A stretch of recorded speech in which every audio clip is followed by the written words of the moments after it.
Hoje o tema da nossa aula vai ser mastologia e oncologia. A primeira etapa que nós vamos estar conversando hoje vai ser sobre o diagnóstico.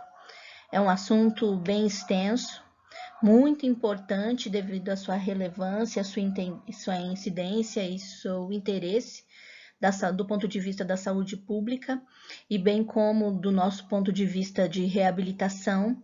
Então, há muito para a gente saber e mesmo assim há o que estudar ainda. Então, a ideia é fazer uma apresentação em 2 aulas, mas se for necessário, abriremos mais espaço para que o conteúdo seja bem compreendido e não há objetivo em ser rápido nesse sentido. Então, do ponto de vista da mama, né, esse primeiro slide, ele tem uma conotação importante, porque ele é um quadro, uma pintura que reflete qual é o impacto da ausência da mama para a mulher, né? Do ponto de vista biológico, nós entendemos a mama como um símbolo de feminilidade. Nós viemos estudando esse tempo todo sobre o período gestacional e como a mama vai se desenvolvendo e vai se preparando para o processo de amamentar. Então, a mama ela é um símbolo de feminilidade, um símbolo de amor, um símbolo de nutrição e, por fim, prazer. Então, ora uma mulher submetida a uma cirurgia que vai ocasionar com a retirada dessa mama, qual é o impacto para a vida dessa mulher do ponto de vista emocional, do ponto de vista psicossocial e do ponto de vista da reabilitação. Então, interessa para a fisioterapia compreender a mama, compreender os impactos de uma doença tão grave como o câncer de mama pode causar para a mulher. E como será a vida dessa mulher a partir de então e como nós podemos contribuir para a melhora da qualidade de vida. Então, para começarmos os estudos, é sempre bom traçar os objetivos. O meu objetivo dessa aula é definir com vocês alguns termos para a gente entender, uma fala ou outra, entender quais são os pontos fundamentais da mastologia, né? Quem é, qual é a atribuição, compreender então como é esse complexo, né, mamário, como é esse órgão em si, né? As suas inervações, a musculatura desse complexo, as cadeias linfáticas, que são um ponto de interesse da fisioterapia também, por conta das disfunções que podem vir a acontecer e dos agravos da doença. Um pouco da história natural do câncer, né, para a gente entender. Nós conhecemos bastante, é um assunto que se tem muito disposto na mídia, né, então só que nós precisamos compreender a importância da prevenção, os fatores de risco que predispõem ao câncer, né, embora alguns fatores ainda sejam pouco esclarecidos, mas eles estão citados, então vale sempre ficar atento, visto que um câncer é uma doença que em si necessita e é objeto de estudo de muitos pesquisadores. Entender o que é o rastreamento, o que é o estadiamento do câncer. Esse é o objetivo da aula de hoje, para que a gente feche o diagnóstico, né? Como é feito o diagnóstico, como é feita essa compreensão e a gente já vá criando um raciocínio como a fisioterapia pode contribuir no processo de reabilitação de uma mulher submetida a um tratamento ou uma mastectomia para o câncer de mama. Então, do ponto de vista, né, da definição de termos, a gente sempre tem, é mama ou é seio, né? Então, os seios, a mama. Então, só para a gente tirar algumas conclusões e saber com quem a gente vai estar lidando, embora a gente vá sempre usar termos, os dois vão parecer sinônimos, né? Então, segundo o dicionário Michaelis, né, da língua portuguesa, a gente tem como definição que seio seria uma curva sinuosa, uma dobra, uma volta, ou então a parte do corpo humano onde ficam as mamas, o peito. Então, seio seria uma depressão, né, se nós pudermos dizer assim.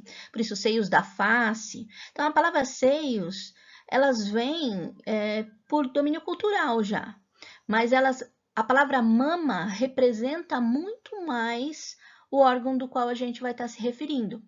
Então, a palavra mama, segundo o dicionário, é um órgão glandular para secreção de leite nas fêmeas dos mamíferos, uma glândula mamária. Então, a partir do momento que eu entendo glândula, eu entendo que ela é um órgão que vai estar rico em funções sobre influências hormonais de alta intensidade que nós já vimos no processo de gestação, no processo de amamentação, a influência hormonal sobre a mama. Então, a gente já vai entendendo que é um órgão extremamente ativo, né? Então, vale lembrar que se é um órgão extremamente ativo, as suas células estão sendo constantemente solicitadas. E a partir daí, disfunções podem ocorrer, né? Então, nós vamos estar olhando do ponto de vista de disfunções a princípio maligna, mas existem as disfunções benignas também que nós vamos citar mais à frente, não nessa aula de hoje, mais à frente.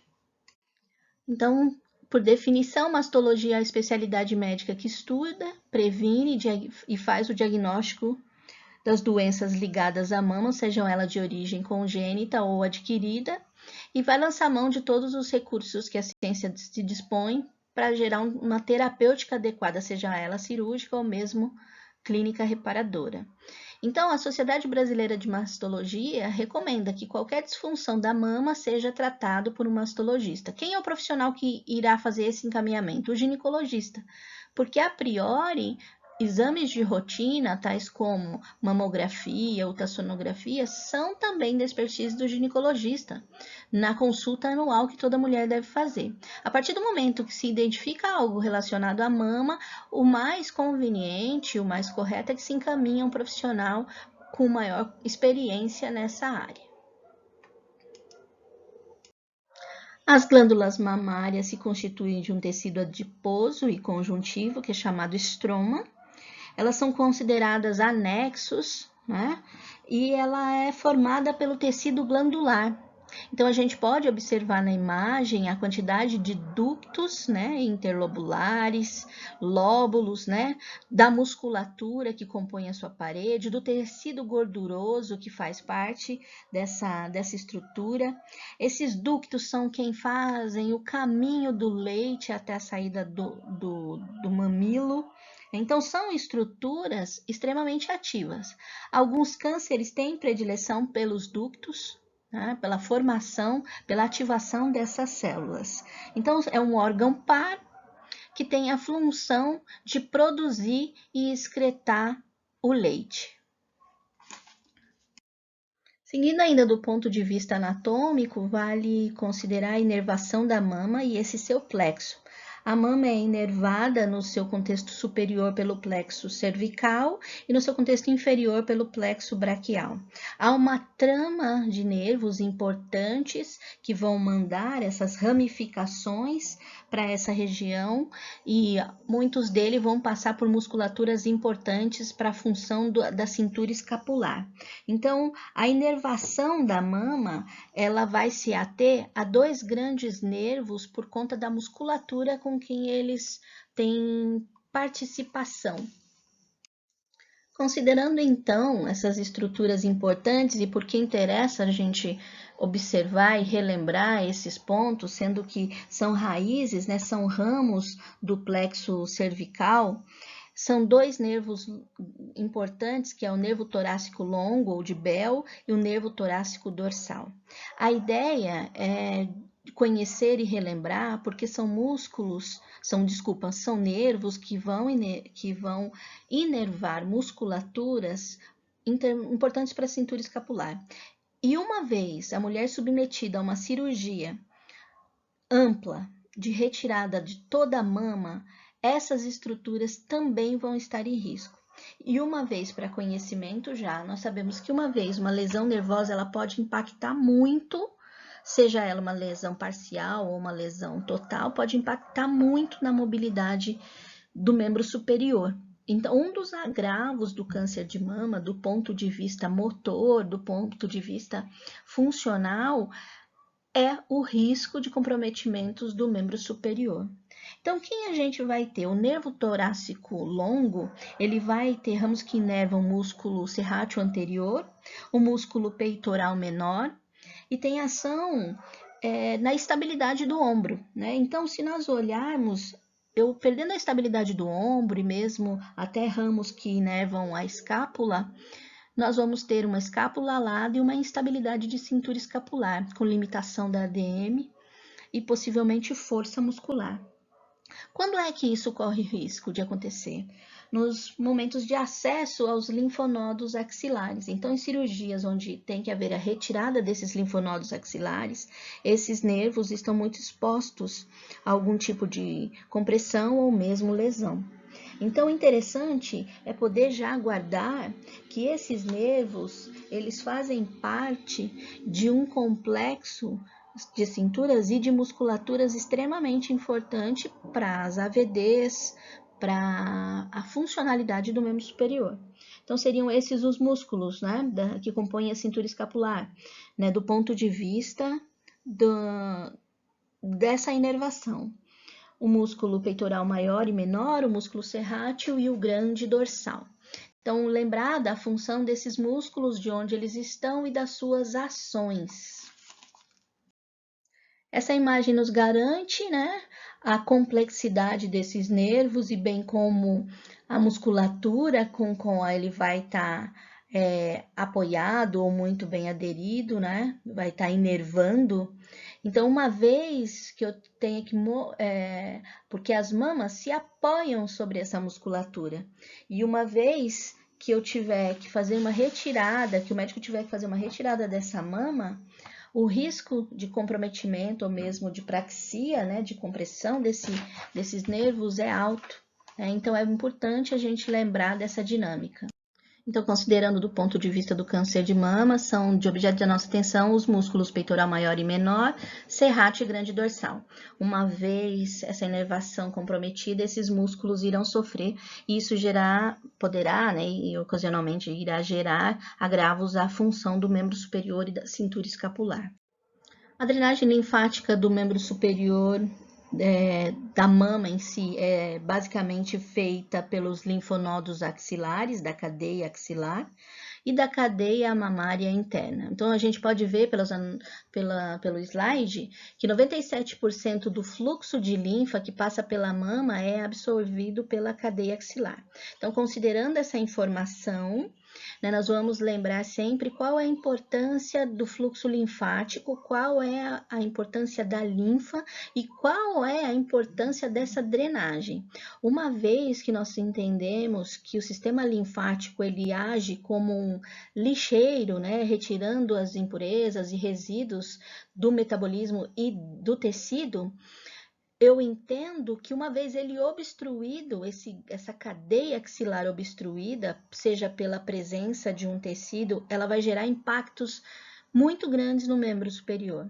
E uma vez a necessidade da retirada dessa cadeia também vai obstruir o fluxo linfático. Então, a mama, ela é rica em pequenos nódulos linfáticos, né, ou pequenos gânglios linfáticos,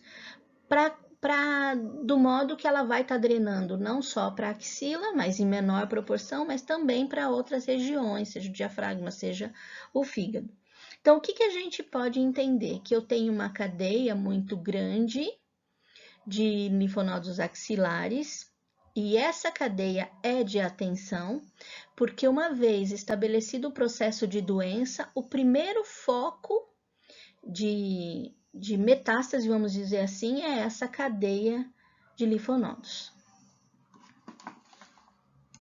Reforçando o que nós acabamos de dizer, vale a pena observar o trajeto que nós temos aqui, né, de gânglios linfáticos para a região axilar. Né? É importante nós revermos isso, entendermos esse processo, essa saída de drenagem, e o mesmo se confere aqui nessa imagem, um complexo de pequenos gânglios que vão fazer essa filtragem. Então, lembrar, isso é sempre muito discutido, né, que a maioria dos tumores, eles tendem a formar metástase axilares, então, ganhar a corrente sanguínea através dos nódulos linfáticos. Então, é importante sempre compreender essa dimensão anatômica e os impactos que isso pode gerar para o prognóstico do câncer e mesmo para o bom desenvolvimento e recuperação da mulher. Então, iniciamos o nosso estudo sobre o câncer de mama. É uma doença que a incidência tem progressivamente aumentado nas últimas décadas. Acredita-se que esteja ligado com a baixa taxa de fertilidade e o aumento do envelhecimento populacional, porque quanto mais a população envelhece, mais aumenta o risco de desenvolver o câncer, seja ele de qualquer ordem, visto que as células mesmo entram em processo químico de destruição e isso favorece a multiplicação celular desordenada. Então, é um ponto importante a se considerar o envelhecimento populacional, bem como os fatores ambientais, que ainda não se tem um pleno estabelecimento das causas em si, mas os números mostram que o estilo de vida, hábitos inadequados, como o uso do álcool e do tabaco, eles são preditores do câncer, e na mulher, do câncer de mama. Alguns dados importantes do ponto de vista mundial. Então, quando nós olhamos e tentamos fazer uma comparação em países desenvolvidos ou em países em desenvolvimento, o câncer de mama ainda é um problema. Ele é considerado pela Organização Mundial da Saúde a segunda causa de morte em mulheres, né, representando 30% dos casos de câncer. 1,7% de todas as mortes na Europa, 3,3% das mortes em mulheres, segundo a Organização Mundial da Saúde, e a segunda causa de morte por câncer em mulheres. No Brasil, esses números também são assustadores. Ela continua sendo a segunda causa de morte. A primeira causa de morte ainda é o câncer de ovário e de útero, mas esses números estão mudando, embora os prognósticos para tratamento tenham melhorado muito, porque uma vez feito o diagnóstico precoce, né, diagnóstico com o tamanho do tumor pequeno, a chance de cura chega a 90% dos casos. O que dificulta é o diagnóstico. Então, quanto mais precoce ele for, melhor. Porque o câncer, quando nós falamos de prevenção, a ideia é vir antes de, né? Identificar o mais rápido possível. Não quer dizer que eu faço prevenção e eu não vou desenvolver o câncer de mama. Eu posso até vir a desenvolver o câncer de mama, mas o estadiamento dele, o tamanho do tumor vai ser identificado mais cedo e, consequentemente, a chance de cura e reparo completo aumenta muito. Então, só retomando alguns conceitos fundamentais da saúde pública, e um deles é a história natural, e lembrar que a doença é um processo dinâmico, então o ideal é descobrir um tumor o mais precoce possível, com um número de células menores, mas a gente sabe que às vezes isso ainda é impossível para os métodos que nós temos. Então, a ideia é entender. Aqui, do ponto de vista desse gráfico, quando eles nos mostram que um exame pré-mamográfico se descobre uma célula com 1 milímetro, ela já tem 100 mil células, que ela, num período de 6 anos, de 6 para 7 anos. Então, quando ela começou a crescer, ela levou 6 anos para atingir 100 mil células. E num prazo menor, de 8 anos, com 1 centímetro, agora ela já tem 100 milhões. Então, quando eu descubro um tumor grande, eu diminuo muito a chance de melhora em 90% ou 100%. Então, o ideal é que ele seja identificado o mais precoce possível. E, para isso, a maioria das estratégias de prevenção devem ser estimuladas. Então, para considerar, né, os fatores de risco que se seguem, né? Primeiro, a história familiar positiva. Então, visto que o câncer de mama, ele tem uma provável herança autossômica dominante, e de modo que se eu tenho uma mãe, irmã ou tia da primeira linha, eu acabo tendo uma chance maior de desenvolver o câncer de mama. Hoje, se tem um mapeamento desses genes, né, feito através da testagem do BCRA1 e 2, que são testes genéticos que vão avaliar a porcentagem de chance que uma mulher tem de desenvolver câncer de mama. Embora ele seja de dominância, né, autossômica dominante, vale fazer essas testagens se eu tenho histórico familiar, né? E uma vez fazendo essas testagens, eu vou descobrir o percentual de chance que eu tenho de desenvolver câncer naquela mama, na outra mama ou ainda no pâncreas, que é uma outra referência. Então, o BR1, ele vai estar diagnosticando mais o câncer de ovário e o BR2, o câncer de mama e de pâncreas. Então, no BR2, ele tem uma taxa de assertividade de 37 a 85%. Quem fez esse teste, por conta da história familiar, muito famoso, que acabou sendo até um ponto de discussão, foi a Angelina Jolie. Ela tinha uma história familiar da mãe, da tia de primeira linha com câncer e que morreram pelo câncer de mama, e ela fez essa análise, esse teste genético e viu que tinha alta incidência para o câncer de mama, então ela resolveu, de estratégia preventiva, retirar as duas mamas. É uma medida aparentemente que choca, possivelmente até, né, drástica do ponto de vista estético, mas foi uma medida preventiva de amor, porque a preocupação dela era deixar os filhos, permitir que os filhos passassem por todo o sofrimento que ela viu os familiares passar. Então, sabe-se que o câncer de mama ele traz consigo todo um peso e um estigma da própria doença, visto que é uma doença que é muito agressiva do ponto de vista clínico e do ponto de vista emocional. Outros fatores de risco considerados não hereditários estão ligados a um maior número de ciclos menstruais, né? Mulheres na menarca precoce, abaixo de 12 anos, ou mesmo na menopausa tardia, acima de 55 anos. Então, vamos ter toda aquela influência hormonal que nós também já viemos discutindo, e isso pode causar impacto na multiplicação e na diferenciação celular.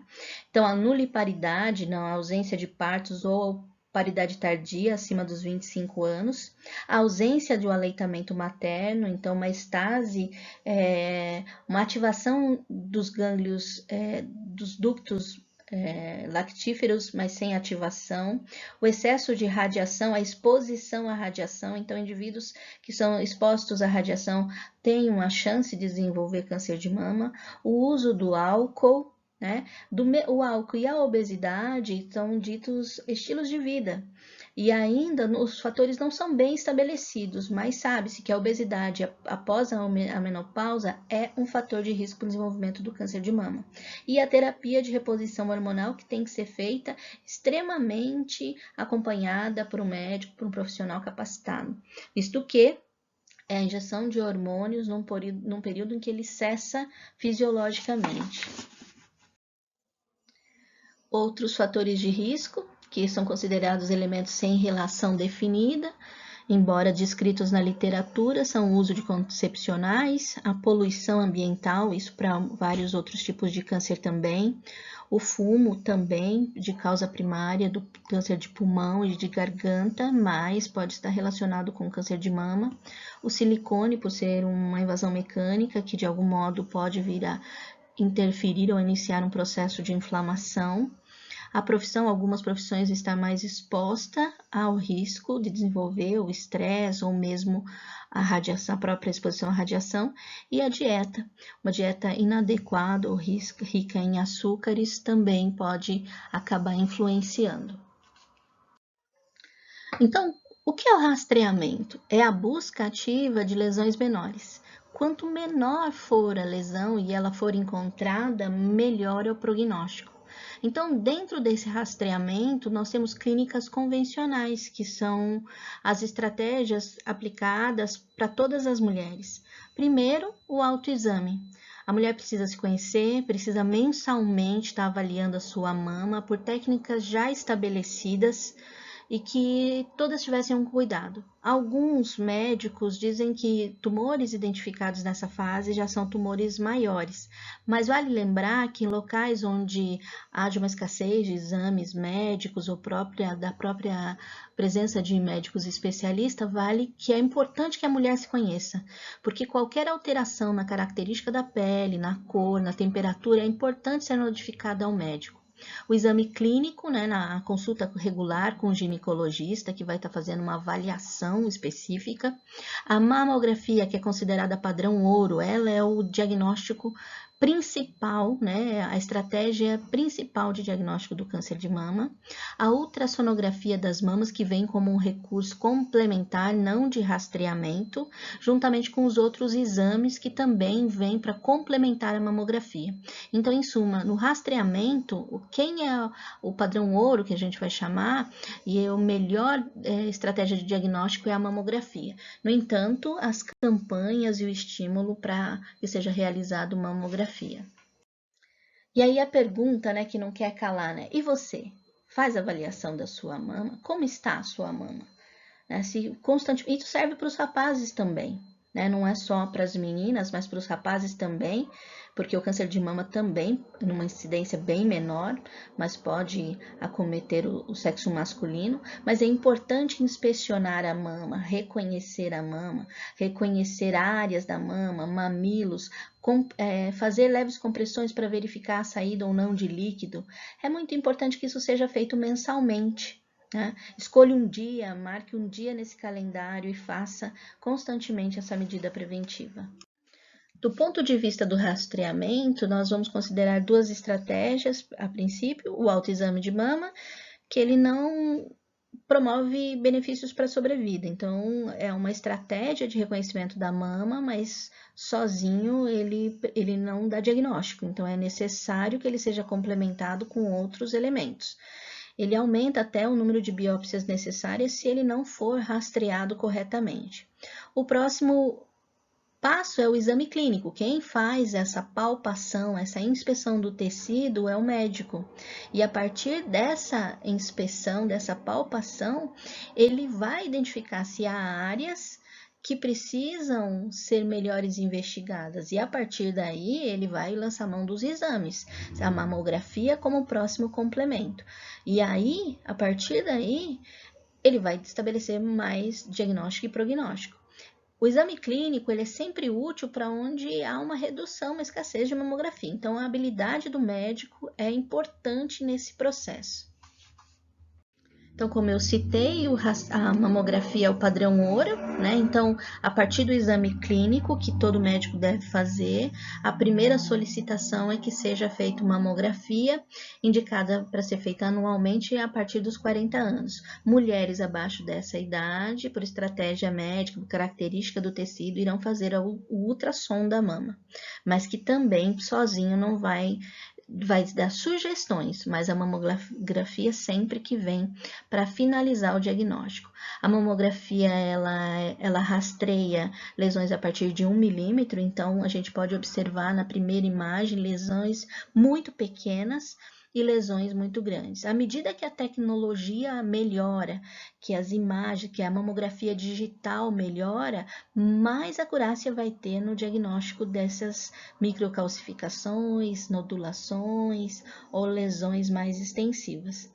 Reduz a mortalidade em 30%. Então, é uma ferramenta extremamente importante que tem que ser muito incentivada e valorizada pela medicina em si. Então, a mamografia como rastreamento, como já foi dito, é um padrão ouro, é ela que vai estabelecer o que se deve fazer daqui para frente. Ela vai ser mediada por um padrão internacional chamado de BIHARDS, que a gente vai ver mais à frente. Ela vai identificar microcalcificações, nódulos, distorções, assimetrias, e aqui mostra uma sequência de imagens dando esse diferencial. Então, a mamografia ela vai me dar características teciduais, né? E isso vai dar indícios suspeitos ou não. Então, é muito importante estruturas bem delimitadas, embora o meu delimitado não esteja saindo muito legal, ela me dá um indício de benignidade. Estruturas que tenham mais raios, elas já são mais sugestivas de malignidade.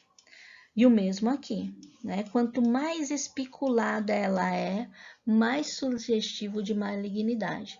A partir daí é possível já estabelecer se é ou não, se sugere mais exames. Então há um andamento. A mamografia vai rastrear e ela vai dar um BIHARDS, um número para essa mamografia.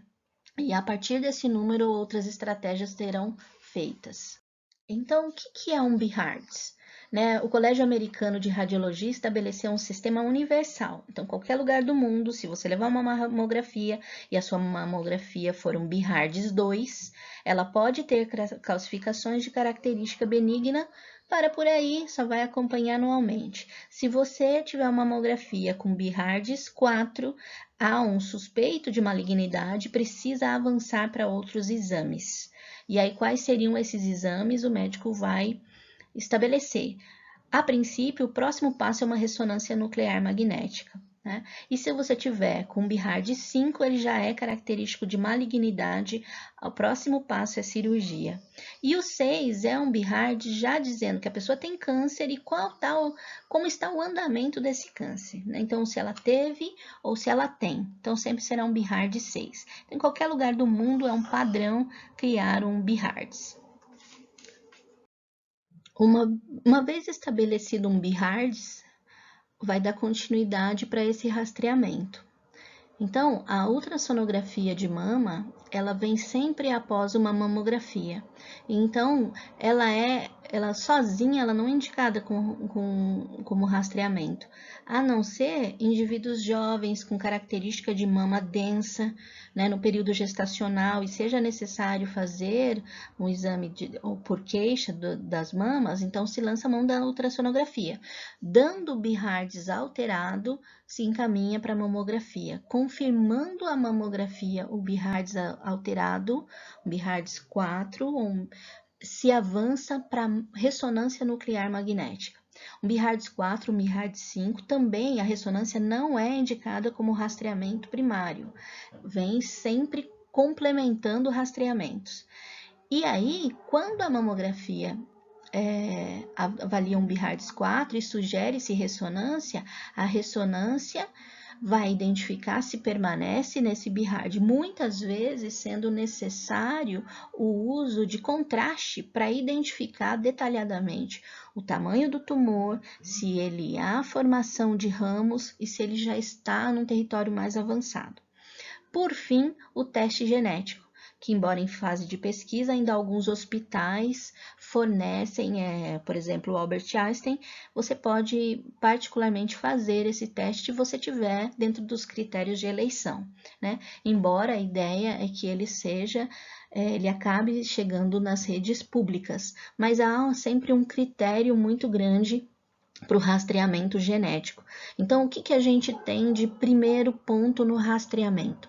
Primeiro, que a busca ativa seja feita no exame clínico, mas que primeiro de tudo a mulher se conheça no autoexame, que ela faça consultas regulares com o ginecologista, que pelo menos anualmente ela vá em consulta ao ginecologista e que o mesmo faça um exame clínico da mama e peça uma mamografia acima dos 40 anos. Abaixo dos 40 anos fica a critério do médico, mas ele pode pedir uma ultrassonografia da mama. Fazendo esse acompanhamento, identificando os tumores na fase precoce ou mesmo calcificações suspeitas, vai se fazendo um rastreamento mais aprofundado. BIHARDS acima de 4, avança-se para ressonância. Uma vez feita a ressonância, mantém-se um BIHARD 4 e aí vai se complementar com as biópsias. Entendendo então que o diagnóstico foi estabelecido, que há uma suspeita de malignidade. Então, a ideia agora é rastrear que tipo de tecido está sendo formado. Os procedimentos de uma biópsia, eles podem ser guiados, né, por agulha, pela mamografia e pelo ultrassom, e eles podem ser do tipo punção fina ou punção grossa.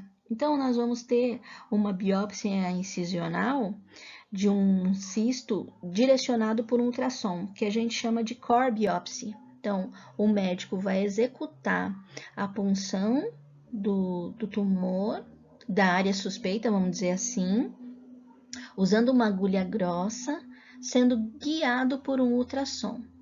O ultrassom, ele vai estar realizando simultaneamente o ultrassom e vai estar funcionando a agulha. Ele vai pegar exatamente o tecido suspeito. E aí vai ser mandado para o laboratório para verificar e constatar se há ou não presença de malignidade naquele tecido.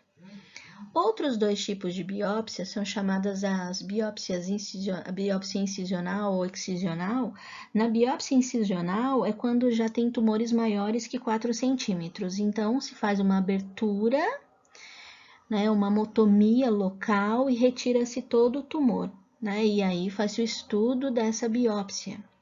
E a biópsia excisional, ela já é retirada do tumor, do local e com margem de segurança. Então, vai ser retirada do tumor e de tecidos ao redor. Então, é um procedimento mais invasivo. Então, a ideia é que tudo seja feito o mais precoce possível, que se seja estabelecidos diagnósticos o mais precoce possível, porque assim a chance de cura e de limitação dos danos aumenta muito. Então, quando nós falamos em prevenção, nós estamos falando dessa evidência, de achar do menor tamanho possível. Para finalizar, então, a partir do momento que é feita a biópsia, né, você tem uma noção do tecido que está sendo, do tipo de câncer, se ele é ductal, se ele é in situ, se ele é do tipo de multiplicação rápida, grandemente invasivo. Ele vai me dar vai vir acompanhado um estadiamento, né?